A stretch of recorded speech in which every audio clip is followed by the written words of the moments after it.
God's day, the Lord's day.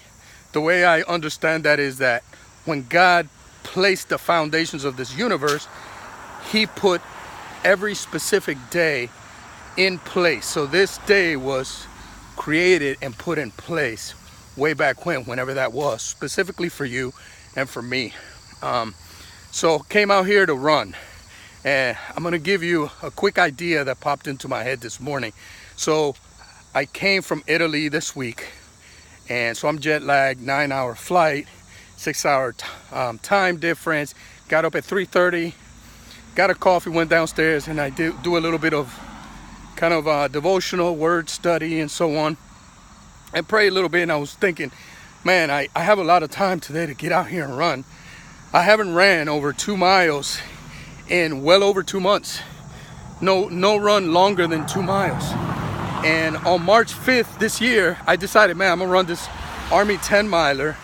And I made sure that that was something that I could do. And I remember praying like, God, at least keep me injury free, help protect me. I'm coming out here and running in these streets or running at night. So I was seeking God, asking God for help through this, because it's something that I don't do naturally. I don't like running. People think I do, but it's more a process of pushing through something.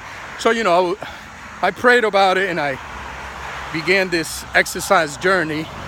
And the first month and a half, I did incredible. I was putting in a lot of miles and so on, and then I slid, and I began procrastinating and not wanting to come out and finding an excuse for any little thing that was pain in my body, or just something at work, or something going on in my house, issues that I have to deal with, errands I got to run and all that. And I ended up not running like I needed to be running for these last couple of months. So this morning I was like, man, I need to go run this morning. And something clicked. I'm like, you know what, so I asked God to give me, to help me, keep me protected, keep me injury free, just to guard me as I come out here. And I was like, hey, I thought of God being outside every day with his running shoes laced up, just waiting for me. And I just never made it out there. Hey, Philemia. This is, I'm doing a little message here to Facebook. Okay. I'm kind of sweaty. God bless you. How are you doing?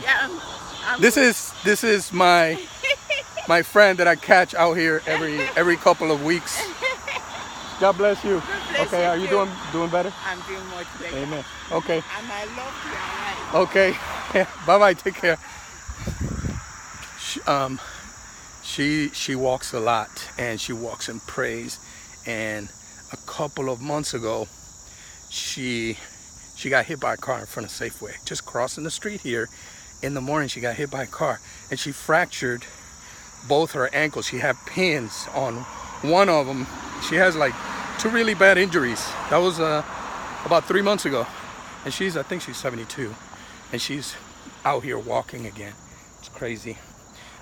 What was I saying? So what I wanted to say real quick was that I thought I had this picture of God waiting for me outside with his running shoes laced up, because I had prayed like, God, make sure you're with me, keep me, protect me, guard me, and so on. But I was the one that was unwilling to put in the work to actually come out here and run. So sometimes we over spiritualize, meaning we pray about something that we can easily do. It's good to be prayed up for everything that we take on, right? Because you never know what's out here that's dangerous, just like this example with Philemia. So but we can over spiritualize and seek God and ask God for something, but we're really unwilling to put in the work, right? And that's kind of what I felt I had been doing. I had not been wanting to come out here for the last couple of months. So the application of that is just in areas of our life. You're asking God for something, but you're unwilling to put the work in, to put the effort in. You know what that means? That means that you're just asking God to do something that you don't want to do. Like, you're asking him to be your personal assistant. Like, hey God, I'm laying in this bed. I'm looking for my journal. I want to make a note. I think it's down in the basement. Can you get it for me? Because, I just don't want to get out of bed. That sounds ridiculous, but that's kind of sometimes what we do in areas of our life. You're asking God for something, but you're not putting forth the effort.